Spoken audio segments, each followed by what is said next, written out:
रूहानियत में ये कश्फ व करामात इंसान के लिए डिस्ट्रैक्शंस बनती हैं।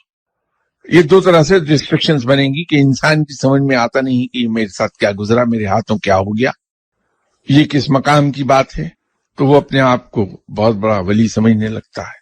और जहां किसी शख्स ने अपने आप को बहुत बड़ा वली समझा, वहीं उसका वो प्रोसेस आगे बढ़ने का रुक गया।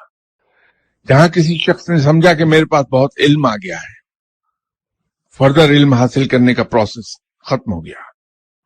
दूसरी डिस्ट्रैक्शन ये पैदा होती है वहां कि जब किसी इंसान के हाथों करामात सरजद होती हैं, कश्फ के जरिए वो मुख्तलिफ चीजों को बयान करता है लोगों के सामने, तो लोग उसे नेक समझने लगते हैं, उसकी इज्जत करने लगते हैं, उसे सलाम करने लगते हैं। तो ये इज्जत और ये सलाम उस शख्स के नफ्स को पालने में बहुत बड़ा रोल अदा करते हैं।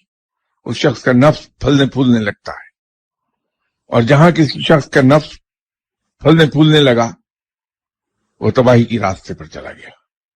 तो वो डिस्ट्रैक्शंस हैं ये बहुत बड़ी।